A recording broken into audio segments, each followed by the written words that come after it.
Good morning, everybody. My name is Vishwadeep and I welcome you all on Unacademy Computer Science channel for unlimited learning. कल के lecture में हमने देखा कि transaction क्या होता है और शेड्यूल क्या होता है। जब हम एक से ज्यादा ट्रांजैक्शंस को एक ही डेटाबेस पे रन करने की परमिशन दे देते हैं, अलाउ कर देते हैं, तो वहां से बनते हैं शेड्यूल। बट जब शेड्यूल रन करते हैं एक ही डेटाबेस पे तो वो कॉन्करेंट मैनर में रन कर सकते हैं, जो हमने कल देखा।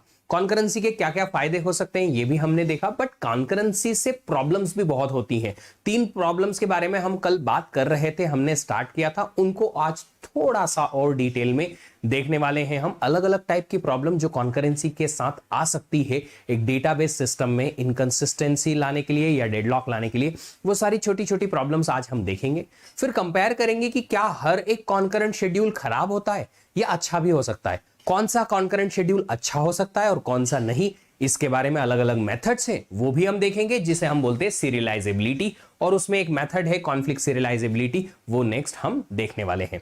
बिफोर वी स्टार्ट मैं अपने आप को इंट्रोड्यूस कर देता हूं उन लोगों के लिए जो मुझे नहीं जानते। मेरा नाम विश्वदीप है और मैंने गेट एग्जाम बहुत बार लिखा हुआ है। ये रहा मेरा रैंक, मास्टर्स, एक्सपीरियंस, सब कुछ यहाँ है। और ये सारा जो एक्सपीरियंस मैंने गेन किया है, लर्निंग जो मैंने की है अभी तक की, वो सारी की सारी लर्निंग इस चैनल के थ्रू मैं आप लोगों तक पहुंचाने की कोशिश करता हूं, ताकि आप लोगों की हेल्प कर पाऊं, ताकि आप लोगों को बता पाऊं, आप लोगों को सही गाइड कर पाऊं कि क्या रास्ता आप लोगों के लिए सही होगा, कैसे आप उन रास्तों पे चलेंगे और किस तरीके से आप अपनी प्रिपरेशन को आगे बढ़ाएंगे, किसी भी टाइप की हो चाहे, क्योंकि करियर इंपॉर्टेंट होता है। अगर आप लोगों ने अभी तक मेरे लेक्चर्स नहीं देखे हैं, चैनल पे देखिए। इसके अलावा स्पेशल क्लासेस भी बहुत सारी हैं अनअकैडमी प्लेटफॉर्म पे, वो भी आप दे सकते हैं। और सबसे इंपॉर्टेंट चीज ये है कि अनअकैडमी प्लेटफॉर्म पे आप जो स्पेशल क्लासेस देखेंगे उसके लिए कोई पेमेंट आपको नहीं करनी है। आपको क्या करना है, सिर्फ गेट CSIT कैटेगरी में अपना अकाउंट बनाना है, फ्री में अपना मेल एड्रेस और फोन नंबर यूज करके, उसके बाद मेरी प्रोफाइल सर्च करनी है, उसे फॉलो करना है और उसमें मेरी स्पेशल क्लासेस देखनी है। आज भी एक स्पेशल क्लास होने वाली है 11:15 AM पे। ये सेशन में मैं आप लोगों से कुछ क्वेश्चन पूछूंगा, रैपिड फायर क्वेश्चंस हैं। इन क्वेश्चंस में आप लोगों को सिर्फ और सिर्फ ट्रू फॉल्स में आंसर देना है। अगर आपने ऑपरेटिंग सिस्टम पढ़ा है तो ये क्वेश्चन के आंसर आपसे कुछ तो बनने लगेंगे और कुछ आपसे डेफिनेटली आपकी स्पेसिफिक लर्निंग के लिए हेल्पफुल होंगे। तो फन लविंग सेशन होगा, आ जाइएगा, बड़ा मजा आएगा इनको पढ़ने में। अगर आप लोगों को ऐसा लगता है कि आपकी प्रिपरेशन में कहीं ना कहीं कमी है, क्यों? क्योंकि हो सकता है आपको सही कंटेंट एक साथ मिल नहीं पा रहा है, सही गाइडेंस नहीं मिल पा रहा है, सही रास्ता नहीं मिल पा रहा है, समझ नहीं आ रहा है कि हमें कब क्या करना होता है, समझ नहीं आता है कि हमें ये जो कर रहे हैं वो सही भी है या नहीं है। हम सिर्फ कंटेंट को YouTube से पढ़ते जा रहे हैं, बट उस कंटेंट को यूज करके और क्वेश्चन सॉल्व करना ये समझ नहीं आ रहा है। तो आप एक काम कीजिए, आप आइए अनअकैडमी प्लेटफॉर्म पे और मेरे साथ जुड़िए, ताकि आप लोगों को पता चले कि एक्चुअल लर्निंग होती क्या है और कैसे काम करती है।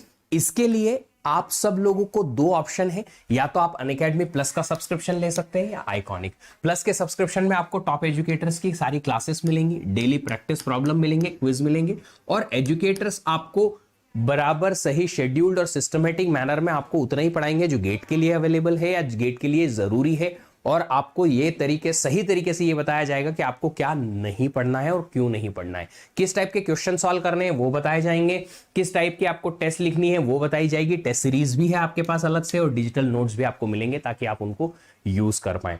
अगर आप आइकॉनिक सब्सक्रिप्शन की तरफ जाएंगे तो इनमें ये 3 बेनिफिट्स तो इंक्लूडेड हैं ही, इसके अलावा और एक्स्ट्रा बेनिफिट्स हैं, जिनमें मेन इंपॉर्टेंट पॉइंट है कि आपको प्रिंटेड नोट्स घर पे भेजे जाएंगे और 1-on-1 लाइव मेंटरशिप मिलेगी, जिसमें कि आपको एक कोच मिलेंगे जो आपको 1-on-1 बेसिस पे समझाएंगे, पढ़ाएंगे, बताएंगे और एक्चुअली आपकी स्ट्रेटेजी बनवाएंगे। This coach will be only for your strategy, personalised manner में, कि आप कैसे अपनी प्रिपरेशन को आगे बढ़ाएं, किस तरीके से पढ़ें, किस तरीके से अपनी प्लानिंग करें आपके डेली रूटीन के हिसाब से और आपकी पर्सनल चॉइसेस के हिसाब से, वो आपको बताई जाएगी स्ट्रेटेजी और स्टडी प्लानर के थ्रू।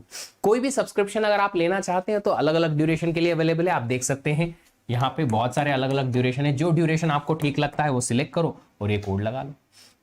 अभी आप सब लोगों के लिए 2 अलग से स्पेशल ड्यूरेशन हमने स्टार्ट किए हैं, एक 4 मंथ का जो गेट 23 लोगों के लिए होगा और एक 15+1 मंथ का जो गेट 24 के एस्पिरेंट्स के लिए होगा।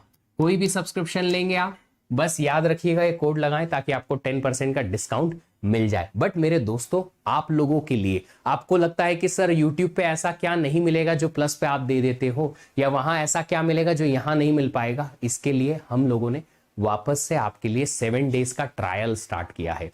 7 डेज का ट्रायल मतलब आप एक अपना फोन नंबर सिलेक्ट करके, जिससे आपने पहले कभी भी अनअकैडमी प्लस को एक्सेस नहीं किया हो, उसको सिलेक्ट करके और 7 डे का ट्रायल फ्री में अनअकैडमी प्लस के एक्सेस कर सकते हो। ये सिर्फ ऐप पे ओपन होगा, बट एक चीज है, आप लोगों को पता चलेगा कि रियल में अनअकैडमी प्लस पे ऐसा क्या मिलता है जो यूट्यूब पे आपको कभी नहीं मिल पाएगा। उसके लिए आपको सिर्फ क्या करना है, ये क्यूआर कोड स्कैन करना है। जैसे ही क्यूआर कोड स्कैन होगा, आप ऐप पे जाएंगे, अनअकैडमी की डाउनलोड करिए, अगर ऐप आपके पास नहीं है तो डाउनलोड करके और इस क्यूआर कोड को स्कैन कीजिए। उसके बाद में आपको रजिस्टर करना पड़ेगा, आपका गोल सिलेक्ट करना है गेट CSIT, और उसके बाद में एक एक्टिवेशन कोड लगेगा। एक्टिवेशन कोड है VDEEP10। एक्टिवेशन कोड ये लगा दीजिएगा। फ्री में 7 दिन तक आप अनअकैडमी प्लस का एक्सेस कर सकते हो, सारी क्लासेस ले सकते हो। मेरी ना क्लासेस अभी रेगुलर चल रही हैं, जी हाँ दोस्तों, वीकेंड पे भी हैं। 2:45 PM पे मेरी क्लासेस हैं, ये देखिएगा। प्लस पे एक बार COA की क्लास है, अगर आपने COA पहले पढ़ा भी है ना तो एक बार जरूर पढ़िएगा अनअकैडमी प्लस पे, तब आपको फील होगा कि कितना पर्सनल कनेक्ट के साथ में टीचर वहां पे पढ़ाते हैं और किस तरीके से पढ़ाते हैं। तुम्हें क्या अलग ही मजा आएगा पढ़ के, क्या अलग ही टाइप की लर्निंग होगी, क्या अलग ही टाइप का कनेक्शन वहां पे बनेगा जो आप यहाँ यूट्यूब पे नहीं बना सकते। एक बार देखिएगा जरूर, एक बार देखिएगा जरूर। फ्री में आप लोगों को सब्सक्रिप्शन मिलेगा। 7 डेज का ट्रायल है और ये लास्ट डे है 18 अक्टूबर, मतलब आज से लेके 18 अक्टूबर तक आप इसे अनलॉक कर सकते हो फ्री में। उस दिन से, जिस दिन से आप स्टार्ट करोगे उस दिन से 7 डेज तक का आपका ट्रायल रहेगा। एक पैरामाउंट प्रिपरेशन प्लान हमने अभी लॉन्च किया है गेट 23, 24, 25 बैच के स्टूडेंट्स के लिए। ये सारी ऑफरिंग है, ये लिस्टिंग प्राइस है बट अभी सेलिंग प्राइस ये है, आप देख सकते हैं। अगर आप ये भी चाहते हैं तो यहां भी कोड सेम लगा के और पैरामाउंट को एक्सेस कर सकते हैं अनअकैडमी प्लेटफॉर्म से। This is the value offering, another value offering Unacademy has just now added into their portfolio. चलिए, तो गेट 24 के लिए 14 अक्टूबर से एक नया बैच भी चालू हुआ है, तो आप लोग उस बैच को भी फॉलो कर सकते हैं अगर आप 24 की तैयारी कर रहे हैं तो। Good morning, good morning, good morning. चलिए तो स्टार्ट करें आज का सेशन, बट उसके पहले आप सब लोगों की परमिशन, आप सब लोगों का रेडी रहना जरूरी है। अगर आप लोग रिकॉर्डेड भी देख रहे हैं तो मुझे उम्मीद है कि यहाँ पे आप बोल ही देते होंगे हाँ सर हम रेडी हैं, एटसेट्रा एटसेट्रा, ताकि आप लोगों को लर्निंग जो है वो कंटिन्यू मिल पाए। चलिए स्टार्ट करते हैं सेशन आज का। तो सेशन में आज डिस्कस क्या करने वाले हैं, ट्रांजैक्शन के बारे में। कल हमने देखा था कि ट्रांजैक्शन क्या होता है। अगर एक से ज्यादा डेटाबेस एक्सेस स्टेटमेंट हमने रन किए एक ही डेटाबेस पे तो उसका कलेक्शन होता है ट्रांजैक्शन, ठीक है। फिर हमने ट्रांजैक्शन के बाद शेड्यूल देखा। शेड्यूल होता है एक से ज्यादा ट्रांजैक्शन का कलेक्शन। एक साथ एक से ज्यादा ट्रांजैक्शन अगर चलते हैं एक ही डेटाबेस पे तो उसे बोलते हैं शेड्यूल। अब ट्रांजैक्शंस हैं एक शेड्यूल के अंदर मल्टीपल, तो वो कॉन्करेंट मैनर में भी चल सकते हैं। कॉन्करेंट मैनर क्या है, एक स्टेटमेंट इसका, फिर दो इसके, फिर एक इसका, फिर एक इसका, फिर एक इसका, दो इसके। इस तरीके से शेड्यूल के अलग अलग स्टेटमेंट, ट्रांजैक्शंस के अलग अलग स्टेटमेंट एक के बाद एक चलते हैं। बट ऐसा नहीं होता है कि सारा ट्रांजैक्शन का एक ट्रांजैक्शन के सारे स्टेटमेंट एक साथ चल गए, फिर दूसरों के, फिर तीसरे के, इस तरीके से, राइट। तो उससे क्या होता है, इससे ये होता है कि हम कॉन्करेंसी के थ्रू बहुत सारी बेनिफिट्स उठा सकते हैं। बट कॉन्करेंसी में प्रॉब्लम्स भी आती हैं जो हमने कल देखी थी, recoverability problem, deadlock, serialisability issue. ये एक एक करके ना हम देखेंगे कि इनकी प्रॉब्लम क्या है और क्यों ये प्रॉब्लम है और फिर कैसे हम इनका सॉल्यूशन कर सकते हैं। बट उसके पहले हमें कॉन्करेंसी से आने वाली कुछ और प्रॉब्लम्स को देखना पड़ेगा, एक एक करके देखते हैं। सबसे पहले डर्टी रीड या टेम्पररी अपडेट प्रॉब्लम क्या होता है देखते हैं। दो ट्रांजैक्शंस हैं हमारे पास, एक शेड्यूल एस में, एक शेड्यूल है एस जिसमें दो ट्रांजैक्शंस है T1। एक कोई वैल्यू थी x की, लेट्स से इनिशियल वैल्यू थी 5। इस ट्रांजैक्शन ने पहले उसको रीड किया, तो ट्रांजैक्शन ने लोकली उसको रीड कर लिया, उसके बाद उसको लोकली अपडेट किया +2 से 7 कर दिया और फिर राइट कर दिया। तो राइट करने के बाद ये x की वैल्यू क्या हो गई 7। अब ये 7 जो है ट्रांजैक्शन T2 ने यहां पे रीड कर लिया। अगर ये ट्रांजैक्शन T2 7 रीड करता है, ठीक है, और उसके बाद ये हो गया फेल, फेल हो गया मतलब ट्रांजैक्शन T1 फेल हो गया। अब आपको पता ही है कि ट्रांजैक्शन में एटॉमिसिटी होती है, पता है ना, एटॉमिसिटी होती है। इसका मतलब क्या है कि अगर एटॉमिसिटी है तो जो ये ट्रांजैक्शन है ये रोल बैक हो जाएगा, कहां पे, जहां पे कि इसने स्टार्ट ही नहीं किया था। तो ये क्या करेगा, इसने जो जो भी चेंजेस किए थे वो रिवर्ट कर दिया, x की वैल्यू 5 हो गई। अब तो गलत बात हो गई।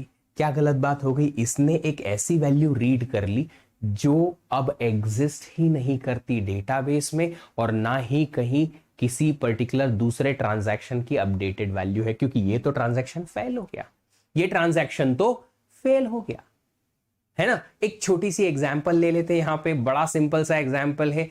आपने अपने दोस्त को कहा तेरे को पता है ऐसी ऐसी बात हो गई, तेरे को पता है ऐसी ऐसी बात हो गई। अब ये जो ऐसी ऐसी बात हुई उसका एक एग्जांपल ले लेते हैं। चलो, तेरे को पता है अपना जो दोस्त था ना राहुल, उसकी AIR 10 आई है गेट में। आपने अपने दोस्त को बता दिया, ठीक है, आपने अपने दोस्त को बताया, यू टोल्ड योर फ्रेंड कि AIR 10 आया राहुल का। आपके दोस्त ने मान लिया और पूरी दुनिया में ढिंडोरा कर दिया। बट थोड़ी देर बाद आप फेल हो गए कि आपके पास जो इंफॉर्मेशन आई थी गलत हो गई, आपने रिवर्ट कर दी कि नहीं नहीं AIR 10 नहीं थी, वो तो AIR 100 थी। अब क्या हुआ, आपका जो फ्रेंड है वो तो झूठा हो गया, इसने जो आपसे रीड किया वो तो डर्टी थी, गलत इंफॉर्मेशन थी। तो फिर क्या हुआ, फिर आप तो गए। एग्जैक्टली एक ट्रांजैक्शन ने T1 की रिटर्न वैल्यू को रीड किया और उसके बाद T1 फेल हो गया। इसके रीड करने के बाद T1 अगर फेल हो गया तो T2 ने जो रीड किया था वो है डर्टी रीड या टेम्पररी अपडेट प्रॉब्लम, कि T1 ने टेम्पररी अपडेट किया इसको और T2 ने उसी को रीड कर लिया, तो प्रॉब्लम हो गई। जी हां, इसको क्या कहते हैं, डर्टी रीड प्रॉब्लम। ये प्रॉब्लम है क्यों, कॉन्करेंसी की वजह से। अगर ये कॉन्करेंट नहीं होता, अगर ये कॉन्करेंट नहीं होता तो इसका रीड एक्स यहां आता बाद में, सबसे लास्ट में। पहले T1 पूरा चल जाता फिर T2, तो उससे क्या होता, T1 पूरा चलता, यहां फेल हो जाता, रिवर्ट हो जाती वैल्यू। T2 क्या रीड करता, x की वैल्यू 5 ही रीड करता। तो इसका मतलब है कि T2 गलत रीड कर रहा है क्योंकि कॉन्करेंसी है, इसलिए। आई बात समझ में। अगर ये फेल हुआ है तो यहां रोल बैक हो जाएगा।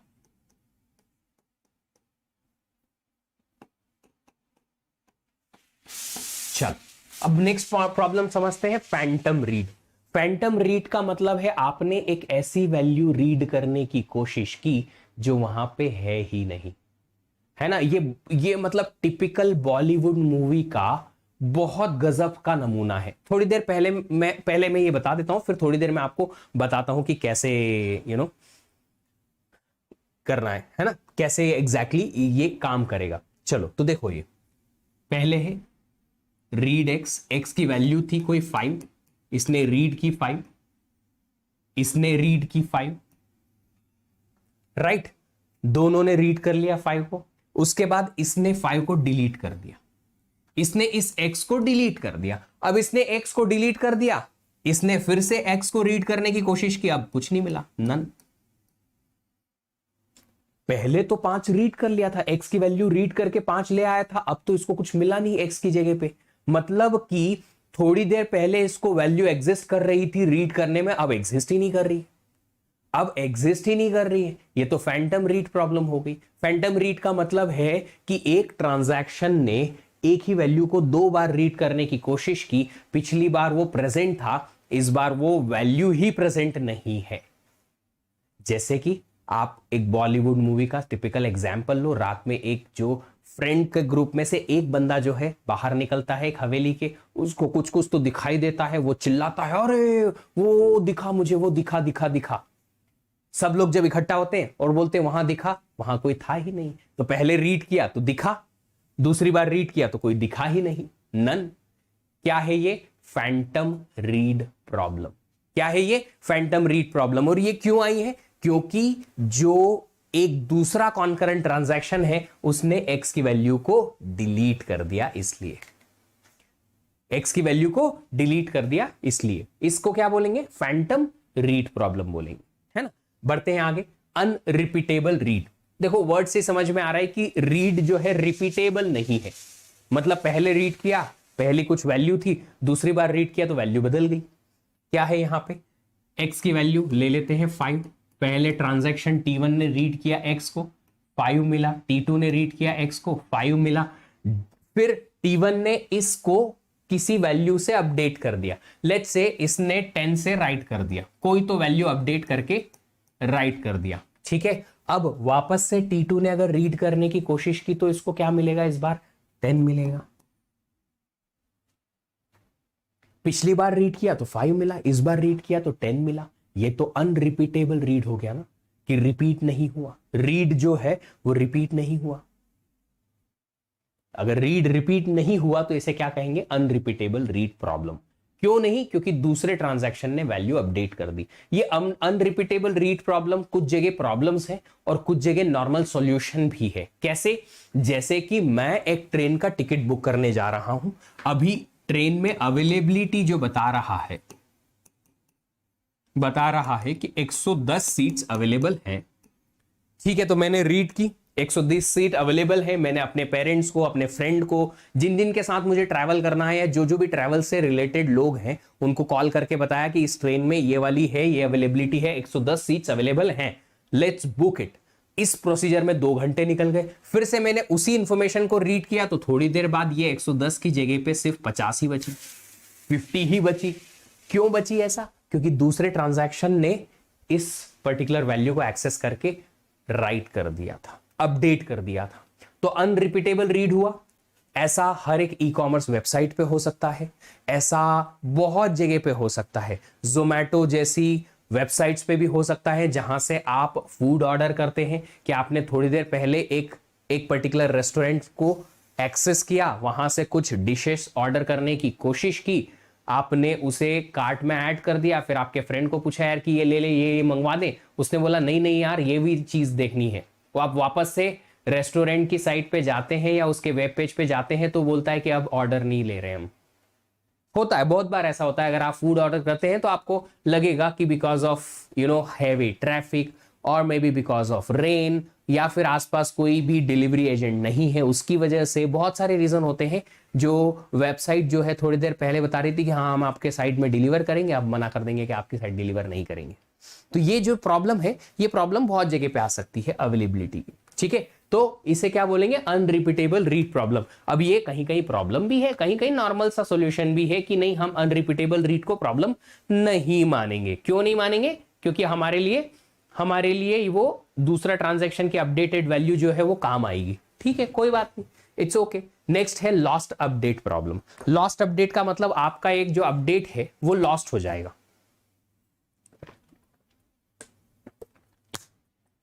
क्या है ये देखते हैं।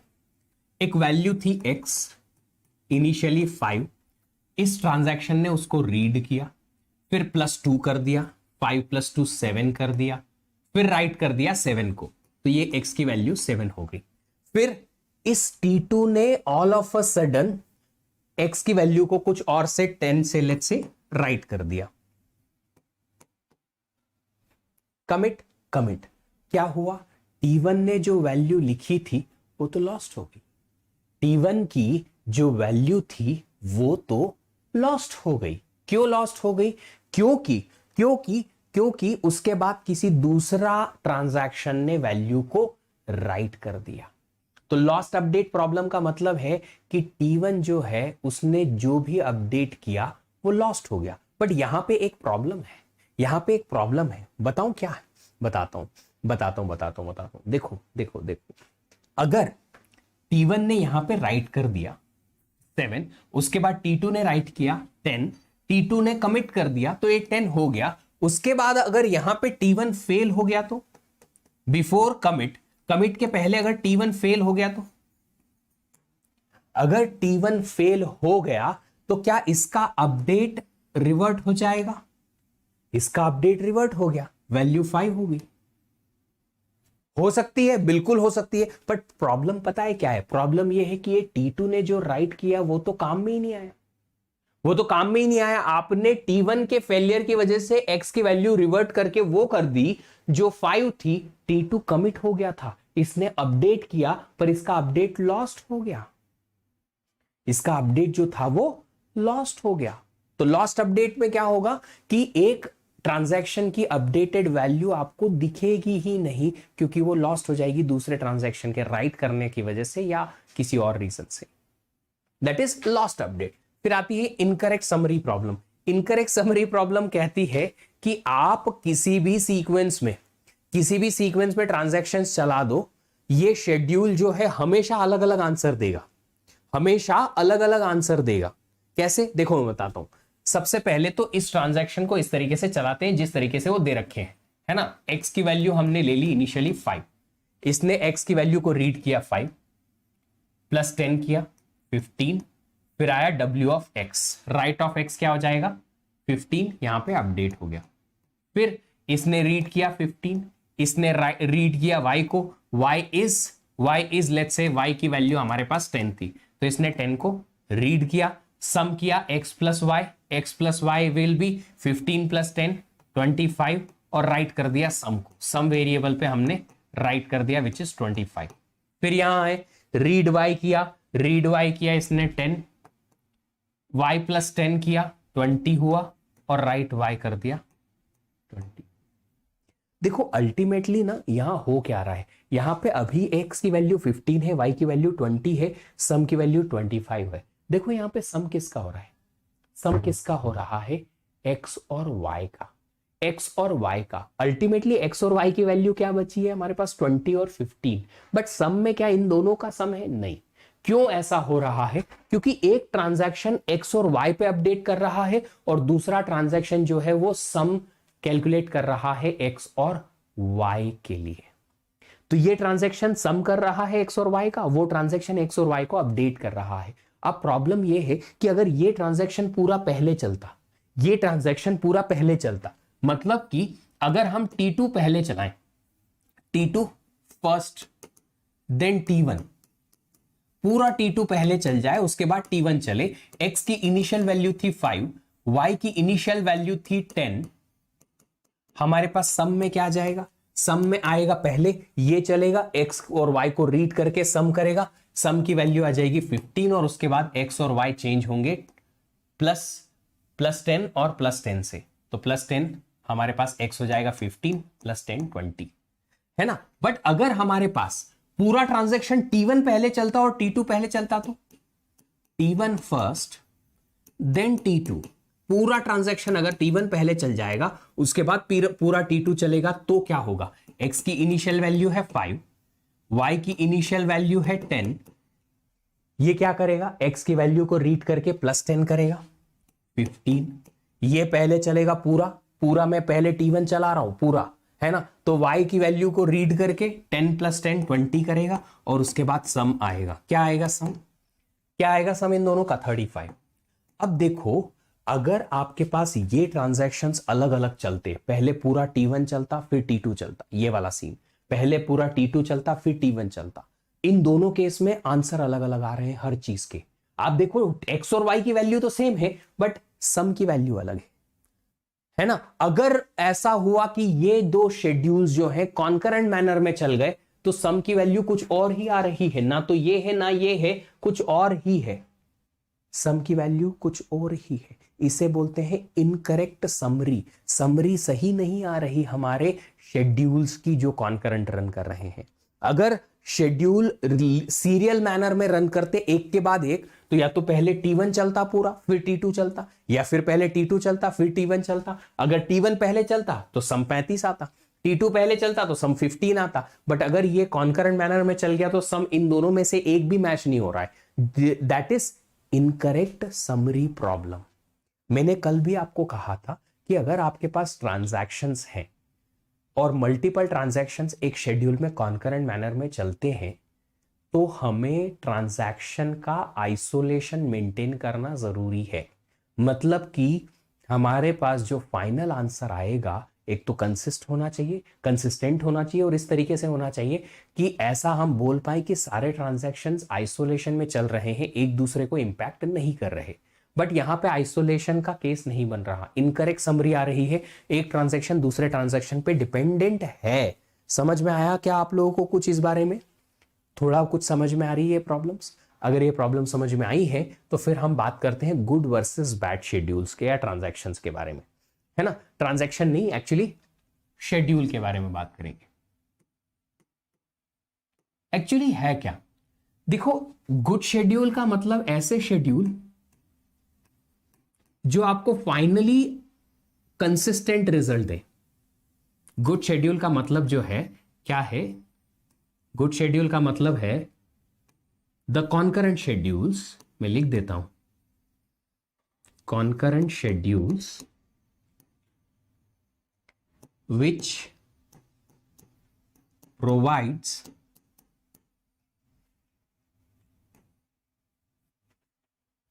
शेड्यूल्स लिखा है तो प्रोवाइड लिखेंगे यहां पे, which provide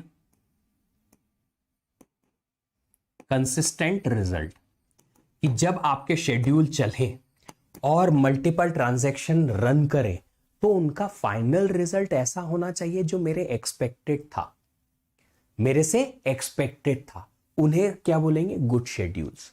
otherwise bad schedules. अब बैड शेड्यूल और गुड शेड्यूल में क्या डिफरेंस है, बस इतना ही है कि अच्छे शेड्यूल हमें कंसिस्टेंट रिजल्ट देंगे। ये जो प्रॉब्लम्स हैं ये प्रॉब्लम्स नहीं आनी चाहिए। अगर हम चाहते हैं कि ये प्रॉब्लम ना आए तो फिर उन अच्छे शेड्यूल्स में ये सारी प्रॉब्लम्स नहीं होनी चाहिए। बट सर कैसे आइडेंटिफाई करें, कैसे आइडेंटिफाई करें कि एक अच्छा शेड्यूल क्या है और एक अच्छा शेड्यूल कैसे मिलेगा हमें। क्या ये जो गिवन शेड्यूल है कोई भी हमें ये या ये सारे अच्छे शेड्यूल हैं या नहीं, इसके लिए कैसे आइडेंटिफिकेशन करेंगे, उसकी अलग अलग मेथड्स होती हैं और वो मेथड क्या होती है एक एक करके हम देखेंगे।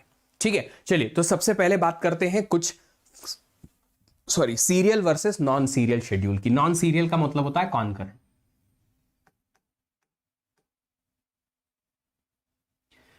सीरियल शेड्यूल का मतलब होता है एक ऐसा शेड्यूल जिसमें ट्रांजैक्शंस पहले एक पूरा चले, फिर दूसरा, फिर तीसरा, फिर चौथा, इस तरीके से। बीच में स्टेटमेंट जो है वो कॉन्करेंटली रन नहीं करेंगे। किसी भी दो या दो से ज्यादा ट्रांजैक्शंस के अगर स्टेटमेंट कॉन्करेंटली रन नहीं करते हैं, एक के बाद एक ही रन करते हैं, उसे बोलते हैं सीरियल शेड्यूल। एग्जाम्पल बता देता हूं। सीरियल शेड्यूल पहले T1 चलेगा, उसने रीड x किया, x is equal to x plus 5 किया, राइट x किया। उसके बाद T2 चला, उसने भी रीड x किया, x is equal to x plus 10 किया और राइट x किया। यह है सीरियल शेड्यूल। पहले ट्रांजैक्शन T1 के सारे स्टेटमेंट रन हुए, उसके बाद ही ट्रांजैक्शन T2 के बाकी के स्टेटमेंट रन हुए। That is the serial schedule. अब बात करते हैं नॉन सीरियल या कॉन्करेंट शेड्यूल की। कॉन्करेंट शेड्यूल में ऑलरेडी कल बात कर चुका हूं आप लोगों से, है ना, आप लोगों के साथ बात कर चुका हूं। क्या बोलते हैं कि पहले ये स्टेटमेंट रीड करे, फिर ये x is equal to x plus 5 करे, फिर ये रीड कर ले, right x is equal to x plus 10, right x। तो अगर दो ट्रांजैक्शंस के स्टेटमेंट पूरा एक ट्रांजैक्शन ना चले उसके बाद दूसरा चले, ऐसा ना हो, मतलब कि एक ट्रांजैक्शन के कुछ स्टेटमेंट चले उसके बाद दूसरा ट्रांजैक्शन के स्टेटमेंट चलने लग जाए बिना पहले वाले के पूरा खत्म हुए, तो उसे बोलेंगे कॉन्करेंट शेड्यूल। ठीक है, मुझे उम्मीद है आप लोगों को बेसिक सी चीजें ये समझ में आ रही होंगी। अब अगर हमारे पास सीरियल वर्सेस कॉन्करेंट शेड्यूल है तो हमने देखा था पिछली क्लास में भी और इस क्लास में भी कि कॉन्करेंट शेड्यूल्स प्रॉब्लम क्रिएट करते हैं। जी हां, बट क्या सारे कॉन्करेंट शेड्यूल्स गलत हैं, बैड हैं? नहीं, सारे कॉन्करेंट शेड्यूल्स तो बैड नहीं है फॉर श्योर। अगर सारे कॉन्करेंट शेड्यूल्स बैड नहीं हैं तो फिर कौन से शेड्यूल अच्छे होंगे? ऐसे शेड्यूल जो कि सीरियल शेड्यूल की तरह बिहेव करें। देखो, serial schedules are always good, these are always good, not always but yes good schedules, kind of good schedules. तो हम क्या कोशिश करेंगे, हम एक तरीके से अगर कॉन्करेंट शेड्यूल्स को देखना है कि ये गुड है या नहीं है, हम क्या करेंगे, इसको कंपेयर कराएंगे कि इसका जो फाइनल रिजल्ट है, इसका जो फाइनल रिजल्ट है वो सीरियल शेड्यूल के जैसा बिहेव करता है कि नहीं करता है। अगर ये सीरियल शेड्यूल के जैसा बिहेव करता है तो उसे बोलेंगे हम कि ये कॉन्करेंट तो है बट ये सीरियलाइजेबल है। सीरियलाइजेबल का मतलब इसका जो फाइनल रिजल्ट है वो एक सीरियल शेड्यूल की तरह ही है। तो सीरियलाइजेबल शेड्यूल का मतलब क्या है? एक ऐसा concurrent schedule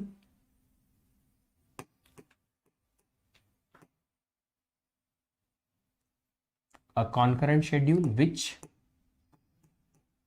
provides result as a serial schedule। वो प्रोवाइड करे एक रिजल्ट किसके तरीके से, किसके जैसा, एक सीरियल शेड्यूल के जैसा, है ना। एग्जाम्पल ले लेते हैं।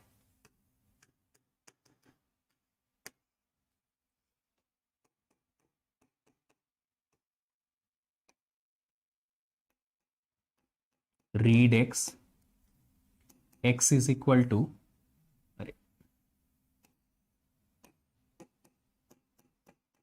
x is equal to, अरे यार, x plus 5, write x, then read x is equal to x plus 10, write x, then read y is equal to y minus 2, write y, similarly here read y, after this only it is, ठीक है, इसके बाद ही है ये, read y, then y is equal to y minus 3 and write y। दिख रहा है आपको लास्ट तक? ठीक है, चलिए अब मैंने मान लिया x की वैल्यू जो है वो है 10, y की वैल्यू है हमारे पास 12। ये ट्रांजैक्शन जो दिख रहे हैं आपको सामने, ये दोनों ट्रांजैक्शन एक शेड्यूल के अंदर है और ये शेड्यूल कॉन्करेंट है।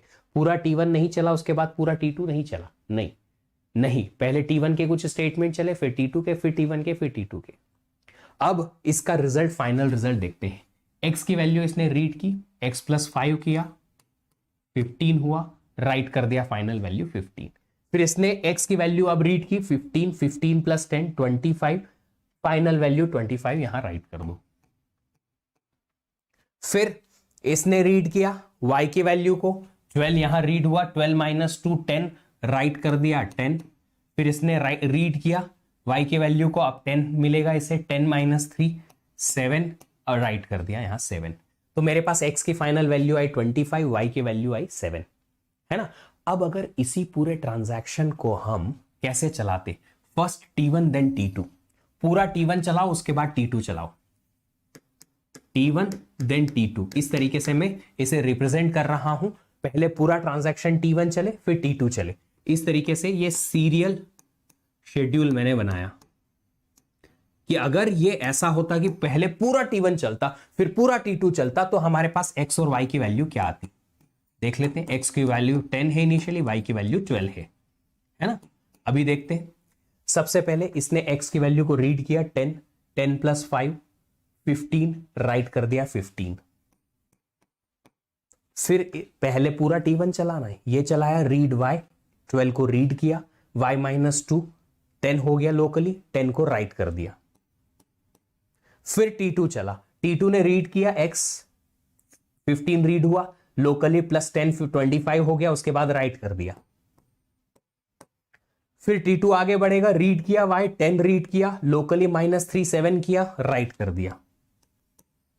वाह, T1 को पहले चलाया पूरा, फिर T2 को चलाया, बिल्कुल हो गया, बिल्कुल हो गया, सेम टू सेम रिजल्ट आया। यस, जो कॉन्करेंट था वो भी सीरियल का, पर ये तो एक सीरियल शेड्यूल है ना, क्या उल्टा भी चलेगा? पहले T2 चलाया फिर T1 चलेगा तो भी काम बनेगा या नहीं बनेगा?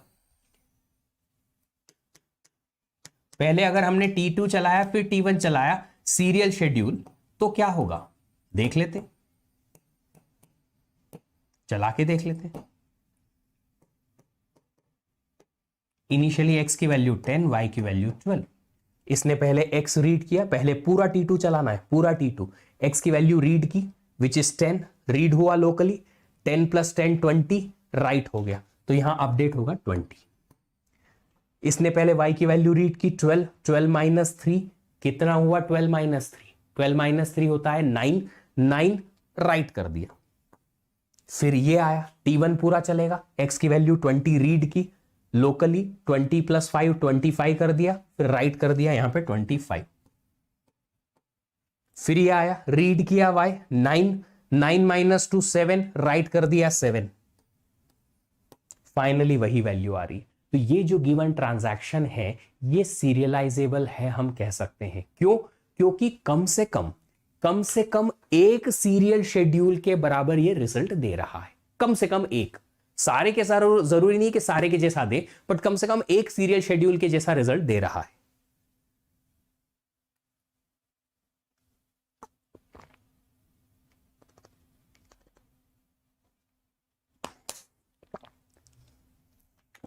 Ronnie will tell you later. Right now I'm teaching, okay? चलिए, तो क्या बात कर रहे हैं इस बारे में कि अगर हमारे पास ट्रांजैक्शंस हैं यहां पे, ट्रांजैक्शंस अगर हैं यहां पे, तो ट्रांजैक्शंस जो है वो कॉन्करेंट है, बट ये कॉन्करेंट ट्रांजैक्शन जो है वो कैसा रिजल्ट दे रहा है? दो सीरियल मैनर हो सकते हैं, या तो पहले पूरा T1 चले फिर T2 चले, या फिर पहले पूरा T2 चले फिर T1 चले। दोनों में से किसी भी एक सीरियल शेड्यूल के जैसा ये बिहेव कर रहा है। जी हां, दोनों में से दोनों के साथ बिहेव कर रहा है, दोनों के जैसा बिहेव कर रहा है। इसका मतलब ये जो गिवन शेड्यूल है ये सीरियलाइजेबल है, सेम टू सेम रिजल्ट है तो सीरियलाइजेबल शेड्यूल है। तो हमारा गिवन शेड्यूल जो है इज सीरियलाइजेबल, सीरियलाइजेबल है, बिल्कुल है। ठीक है, ये जो गिवन शेड्यूल है ऐसा रिजल्ट दे रहा है जो किसी न किसी एक सीरियल शेड्यूल के बराबर तो है, चाहे वो T1 पहले चले फिर T2, या T2 चले उसके बाद T1। दोनों में से कोई एक के भी इक्विवेलेंट हो गया तो बस काम खत्म। ठीक है, चलिए अब बात करते हैं कि सीरियलाइजेबिलिटी तो हमें समझ में आई कि क्या है, कि अगर कोई कॉन्करेंट शेड्यूल है और वो वैसा ही बिहेव कर रहा है, वैसा ही फाइनल रिजल्ट प्रोड्यूस कर रहा है जैसा कि कोई सीरियल शेड्यूल हो, तो आपको क्या करना है? आपको यह बताना है कि ये जो कॉन्करेंट शेड्यूल है ये सीरियलाइजेबल है। अच्छा, अब एक छोटा सा क्वेश्चन पूछता हूं मैं आप लोगों से, है ना? एक छोटा सा क्वेश्चन पूछता हूं मैं आप लोगों से। इफ कोई शेड्यूल है S with 3 transaction like this way, T1, T2, T3। अब बताओ कि अगर मुझे प्रूव करना है कि कोई भी एक शेड्यूल है गिवन, कॉन्करेंट मैनर में गिवन है, ये कॉन्करेंट मैनर वाला शेड्यूल सीरियलाइजेबल कब हो सकता है? जब ये बिहेव करे सीरियल शेड्यूल के जैसा। पर कौन से सीक्वेंस में सीरियल शेड्यूल होगा सर? कौन से सीक्वेंस में सीरियल हमें प्रूव करना होगा सर? तो यहां पे ना हमारे पास टोटल पॉसिबल सीरियल शेड्यूल्स कितने हो सकते हैं? 3 फैक्टोरियल 6 शेड्यूल हो सकते हैं। पहले T1 पूरा चले फिर T2 फिर T3, पहले T1 पहले पूरा चले फिर T3 फिर T2, पहले T2 पहले चले पूरा फिर T1 T3, T2 T3 T1, फिर T3 T1 T2, T3 T2 T1। ऐसे 6 अलग अलग तरीके हैं कि हमारे पास एक गिवन ट्रांजैक्शन के या एक शेड्यूल के 6 सीरियल शेड्यूल बन सकते हैं। अब क्या हम ऐसा करेंगे सर कि जो भी हमारा कॉन्करेंट शेड्यूल दे रखा है, इस कॉन्करेंट शेड्यूल का फाइनल रिजल्ट हम ये सारे के सारे 6 के साथ कंपेयर कराएं? 6 के साथ कंपेयर कराएं? नहीं। देखो, हमारा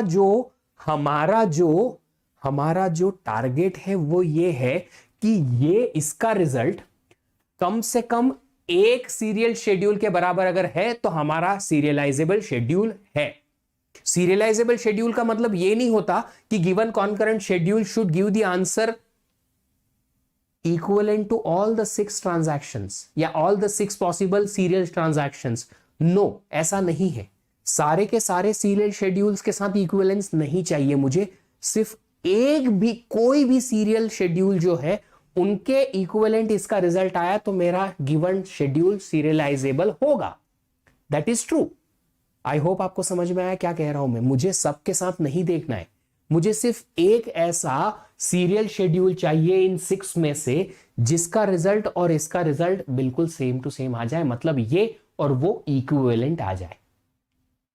आई बात समझ में क्या कह रहा हूं मैं, क्या कह रहा हूं मैं, आई क्या बात समझ में?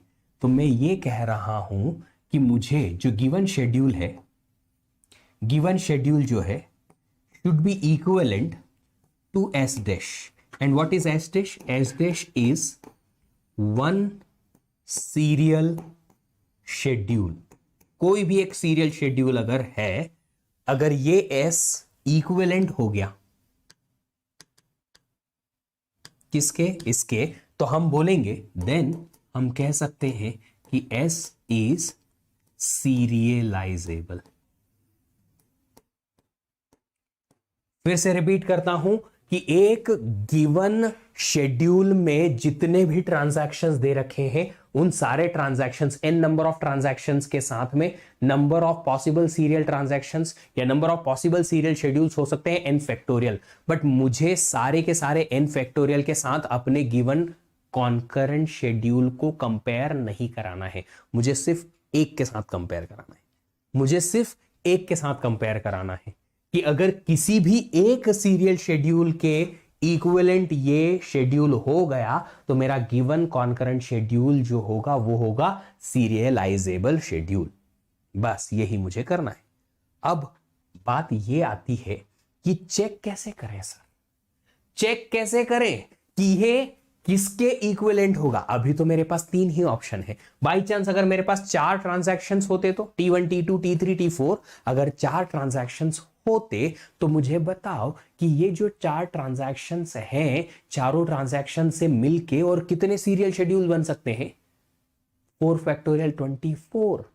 अब 24 सीरियल शेड्यूल्स में एक एक को कंपेयर थोड़ी करेंगे इसके साथ कि कौन सा वाला इक्विवेलेंट आ रहा है, कौन सा वाला इक्विवेलेंट आ रहा नहीं। तो इसके लिए फिर साइंटिस्ट ने कुछ सीरियलाइजेबिलिटी मेथड दी।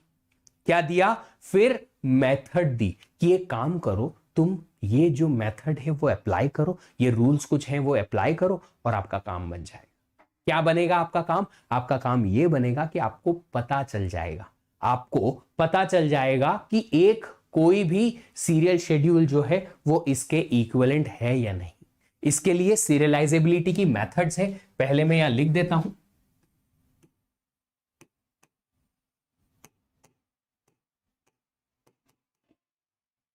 सीरियलाइजेबिलिटी 2 तरीके से हम चेक करेंगे, एक होती है कॉन्फ्लिक्ट सीरियलाइजेबिलिटी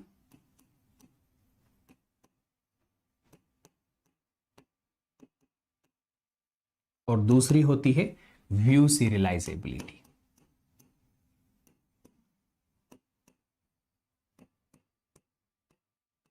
एक एक करके दोनों को देखेंगे। पहले कॉन्फ्लिक्ट सीरियलाइजेबिलिटी देख लेते हैं कि क्या होती है। तो कॉन्फ्लिक्ट सीरियलाइजेबिलिटी देखने के लिए आपको पहले कॉन्फ्लिक्ट समझना पड़ेगा कि क्या होता है। क्या समझना पड़ेगा? कॉन्फ्लिक्ट समझना पड़ेगा कि क्या होता है। ठीक है, कॉन्फ्लिक्ट समझना पड़ेगा। जी हां, तो देख लेते हैं कि कॉन्फ्लिक्ट होता क्या है। कॉन्फ्लिक्ट का मतलब है कि 2 डेटाबेस स्टेटमेंट जो है वो एक दूसरे के अगेंस्ट है, मतलब एक दूसरे के लिए प्रॉब्लमेटिक हो सकते हैं कि अगर एक पहले चला और दूसरा बाद में चला तो रिवर्स करना मुश्किल हो जाएगा। रिवर्स मतलब कि उन दोनों का सीक्वेंस चेंज करना मुश्किल हो जाएगा, उन्हें बोलेंगे कॉन्फ्लिक्टिंग स्टेटमेंट। ऐसा क्यों?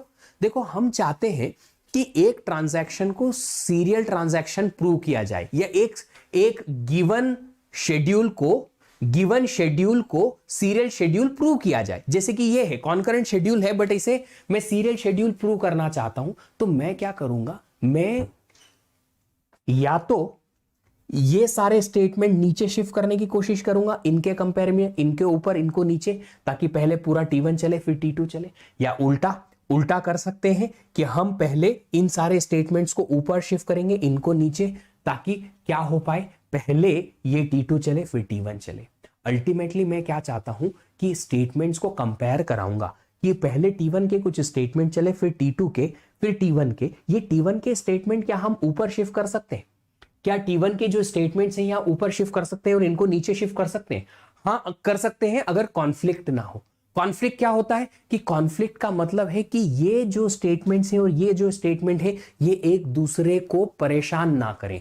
उसका क्या क्या पर्टिकुलर डेफिनेशन है कॉन्फ्लिक्ट का, यहां देखते हैं कि कॉन्फ्लिक्ट क्या है। दो डेटाबेस स्टेटमेंट को अगर हम कंपेयर कराएंगे तो वो कॉन्फ्लिक्टिंग हो सकते हैं, if and only if all three conditions are true. तीनों कंडीशंस ट्रू होनी चाहिए। पहला कि दोनों डेटाबेस स्टेटमेंट्स एक तो डिफरेंट ट्रांजैक्शंस में रहे, अलग अलग ट्रांजैक्शंस के स्टेटमेंट को कंपेयर कराएंगे।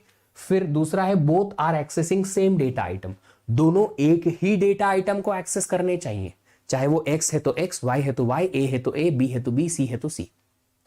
अगर अलग अलग डेटा आइटम को एक्सेस कर रहे हैं तो कॉन्फ्लिक्ट नहीं हो सकता। अगर सेम ट्रांजैक्शन में दो स्टेटमेंट्स हैं तो उनके बीच में कॉन्फ्लिक्ट नहीं हो सकता। और तीसरा स्टेटमेंट क्या है, at least one of them is write operation, उनमें से एक जो है वो राइट ऑपरेशन होना चाहिए। ठीक है, तो दोनों में से दोनों राइट होंगे चलेगा, एक राइट होगा चलेगा, दोनों रीड होंगे तो हमें कॉन्फ्लिक्ट नहीं होगा, है ना।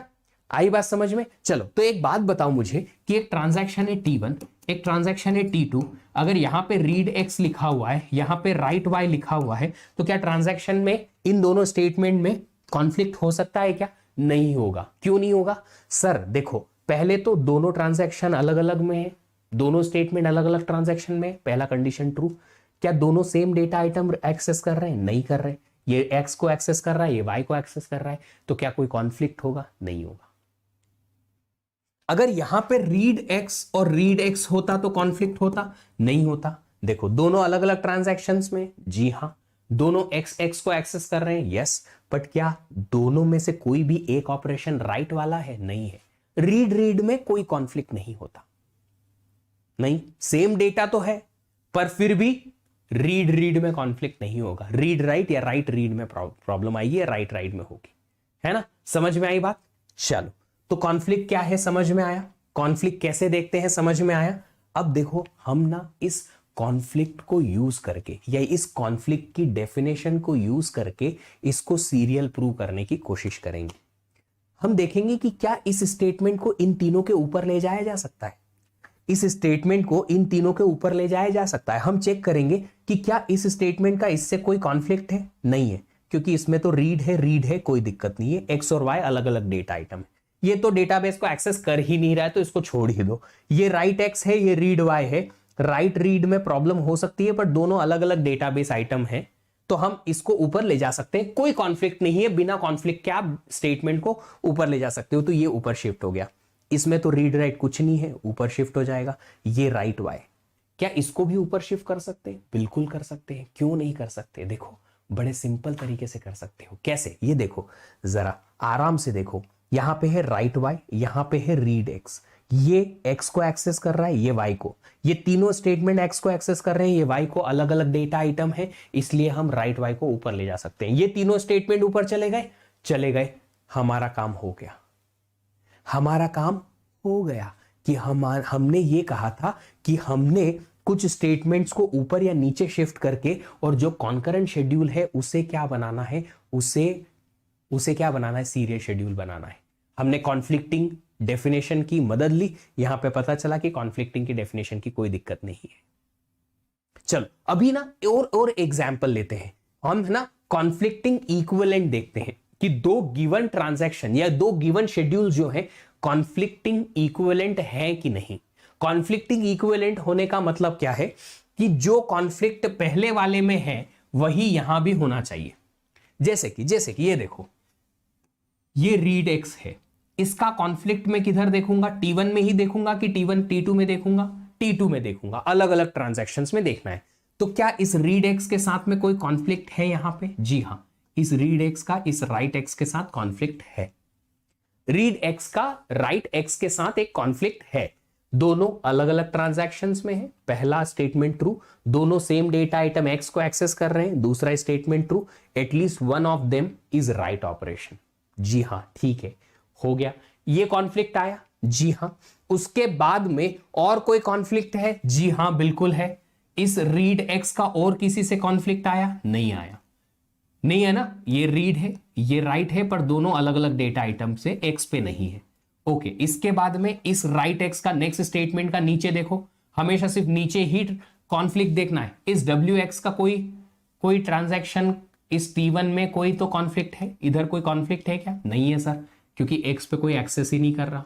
फिर हम देखेंगे रीड Y का, क्या रीड Y से कोई कॉन्फ्लिक्ट है? नहीं है, ये तो Z को एक्सेस कर रहा है अलग डेटा आइटम, ये Y को एक्सेस कर रहा है, पर दोनों रीड रीड है ना।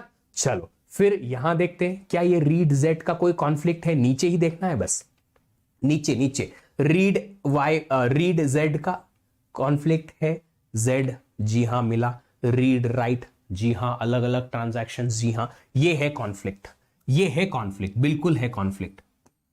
तो ये एक और कॉन्फ्लिक्ट आ गया T1 से लेके T2 का। समझ में आ रहा है कैसे कॉन्फ्लिक्ट हम देख रहे हैं?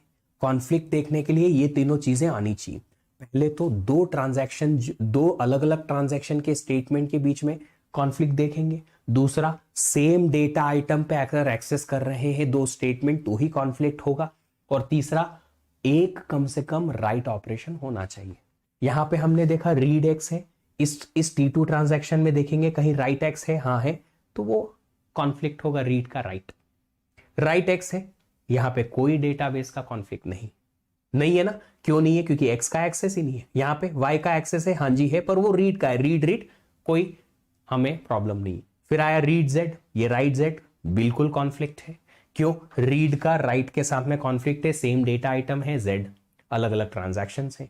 फिर इस राइट जेड का इस रीड वाई के साथ कोई कॉन्फ्लिक्ट हो सकता है? नहीं। तो सिर्फ दो कॉन्फ्लिक्ट यहां पे मिले, टू कॉन्फ्लिक्ट्स है, एक T1 से T2, T1 to T2 for data item X, और एक है फिर से T1 से T2 data item Z।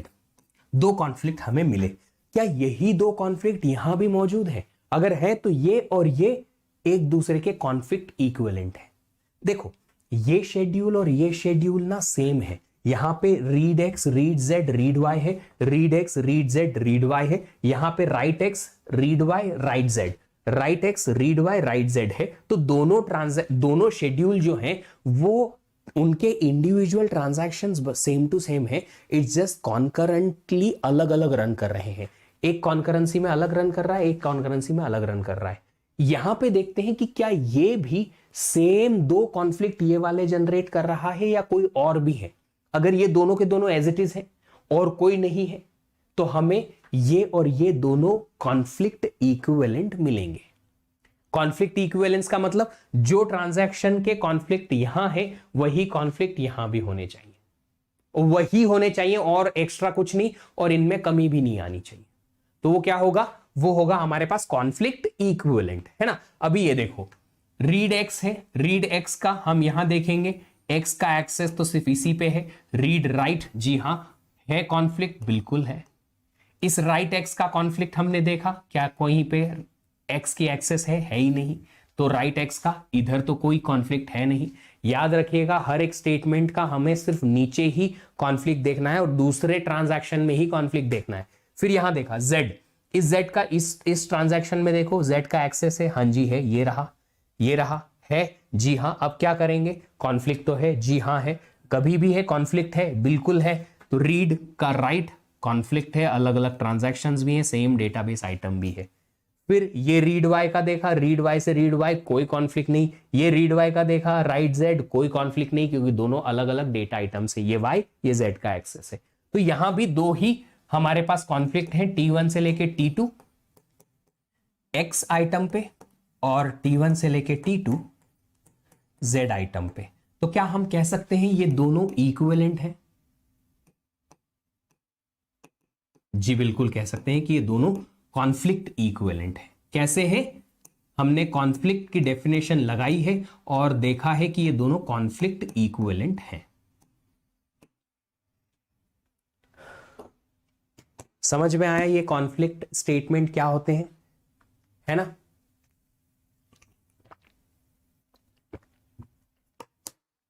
Conflict equivalence समझ में आ गया। अब अगर कॉन्फ्लिक्ट इक्विवेलेंस समझ में आ गया तो हम देखेंगे कॉन्फ्लिक्ट सीरियलाइजेबिलिटी। कॉन्फ्लिक्ट सीरियलाइजेबिलिटी क्या कहती है? ये कॉन्फ्लिक्ट सीरियलाइजेबिलिटी कहती है कि you need to find,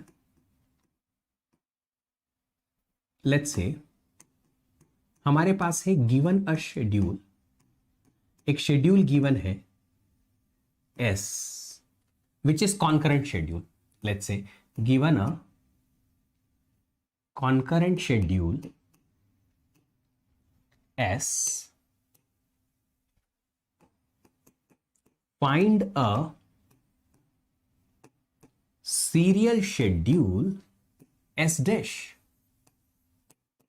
such that S is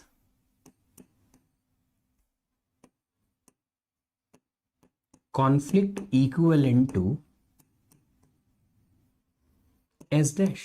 वही चीज जो मैं अभी थोड़ी देर पहले कह रहा था आप लोगों को कि आपको एक ऐसा सीरियल शेड्यूल एस डैश पता करना है जो गिवन कॉन्करेंट शेड्यूल के इक्विवेलेंट हो बट कॉन्फ्लिक्ट इक्विवेलेंट हो। वही थोड़ी देर पहले। तो अगर यहां पे दो ट्रांजैक्शन है T1 और T2, तो आपको दो ट्रांजैक्शन के सीरियल दो मैनर मिलेंगे, एक T1 आफ्टर दैट T2 या फिर T2 आफ्टर दैट T1। दोनों सीरियल शेड्यूल को आप चेक करो कि कौन सा इसके कॉन्फ्लिक्ट इक्विवेलेंट आता है। दोनों में से जो भी इसके कॉन्फ्लिक्ट इक्विवेलेंट आएगा वो हमारा सीरियल शेड्यूल बन जाएगा। और अगर एटलीस्ट एक भी कॉन्फ्लिक्ट सीरियल शेड्यूल मिल गया, इक्विवेलेंट शेड्यूल मिल गया, इसका जो सीरियल है कॉन्फ्लिक्ट इक्विवेलेंट इसका शेड्यूल मिल गया जो कि सीरियल है, तो हम बोलेंगे कि ये भी सीरियलाइजेबल है।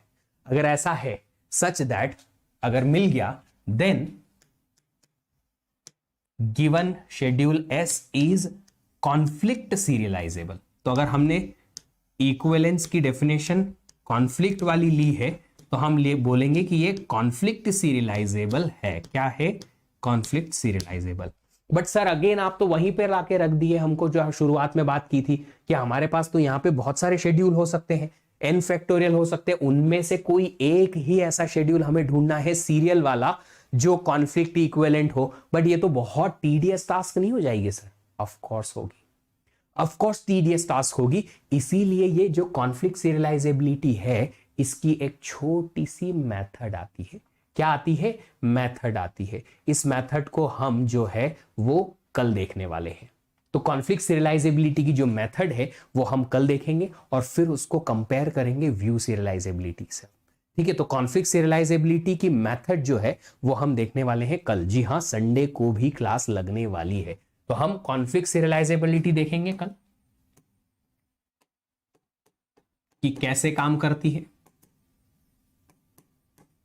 और उसके बाद में हम देखने वाले हैं व्यू सीरियलाइजेबिलिटी। तो दोनों हम कल की क्लास में देखने वाले हैं, है ना। आप लोगों के लिए एक छोटी सी गुड न्यूज है। अगर आप लोग ये देखना चाहते हो कि अनअकैडमी प्लस कैसे काम करता है, तो Unacademy is bringing for you guys 7-day trial. एक ऐसा फोन नंबर यूज करिए जिससे आपने कोई भी सब्सक्रिप्शन नहीं लिया है अनअकैडमी प्लस का पहले, या पहले कभी भी आपने अनअकैडमी का कोई भी फ्री प्लान अनलॉक नहीं किया है। वो नंबर डालिए पहले और उस नंबर से आप अपना लॉगिन कीजिए अनअकैडमी ऐप पे। ये QR कोड स्कैन कीजिए, फोन नंबर डालिए, गोल सिलेक्ट कीजिएगा गेट CSIT और कोड लगा लीजिएगा। मेरा जो कोड है VDEEP10, ताकि आप लोगों को 7 डे के लिए अनअकैडमी की ऐप पे प्लस के लेक्चर्स एक्सेस करने को मिल जाए। मेरे क्लासेस जो हैं आपको 2:45 PM पे मिलेंगे। जी हाँ दोस्तों, 2:45 PM पे मेरी प्लस की क्लास चल रही है COA की। आप लोग वहां पे आए और देखें, समझें कि कैसे एक्चुअली प्लस का काम होता है। Sir I am a BSc Computer Science student, crack after completing my MSc Computer Science 3rd sem bachelor degree. How can I start my preparation from now? Rohan Datta, you just start learning the courses one by one from basics like C programming, data structure, algorithm, digital logic, discrete math, aptitude. These are the basic courses. You start with these and then after that you can switch to the next level courses like algorithm, COA, TOC, CD, DBMS and CN and rest of the courses. But you start from the basic courses first, and whenever you learn, you just create your notes, prepare properly and always be on the track. If you want to access Unacademy Plus lectures for 7 day, we have trial, free trial, you just access those lectures. You will have definitely very different experience. Fine, 7 day का trial है, free access है, ले लो। अगर आप लोगों को convert होना है अनअकैडमी प्लस पे तो आप यही कोड लगा के और अपना सब्सक्रिप्शन प्लान ले सकते हैं। आपको डिस्काउंट मिल जाएगा, मेरा पर्सनल गाइडेंस मिल जाएगा, मेरी टीम का सपोर्ट मिल जाएगा। इसके अलावा पैरामाउंट प्रिपरेशन प्लान भी है जिसमें आपको ये सब मिलेगा। आप देख सकते हो, this is the value offering. चलिए, आई होप आपको वीडियो अच्छा लगा। I am placed in this TCS in last year BTech one again more CTC package, DSA revise करूं या बस क्या? देखो, ऐसा है कि अच्छी कंपनी में प्लेसमेंट के लिए डेफिनेटली डेटा स्ट्रक्चर तो बेटा लगता ही है, तो बिना डेटा स्ट्रक्चर के तो काम होगा नहीं। डेटा स्ट्रक्चर एल्गोरिदम तो पढ़नी ही पड़ेगी। इसके अलावा आप अपने प्रिपरेशन प्लान में दूसरी प्रोग्रामिंग लैंग्वेज और स्किल्स को भी ऐड कर सकते हो। ठीक है, कहां से पढ़ें बेटा? उसके लिए अनकोड पे आपको कुछ लेक्चर्स मिल जाएंगे। अनकोड कंप्यूटर साइंस एक चैनल है, या फिर आप कोड बियॉन्ड चैनल पे एक्सेस कर सकते हो। आपको बेसिक अच्छी प्लेलिस्ट मिल जाएंगी। वीडियो अच्छा लगा लाइक जरूर करिएगा, शेयर करिएगा अपने सारे फ्रेंड्स के बीच, सब्सक्राइब कर लीजिएगा इस चैनल को और टर्न ऑन कर लीजिएगा नोटिफिकेशन। मिलेंगे आपसे फिर दोबारा अगले सेशन में 12:30 PM पे, उसके पहले 11:15 AM पे अनअकैडमी की ऐप पे फ्री क्लास के लिए। तब तक अपना ख्याल रखेंगे। Happy learning, bye bye.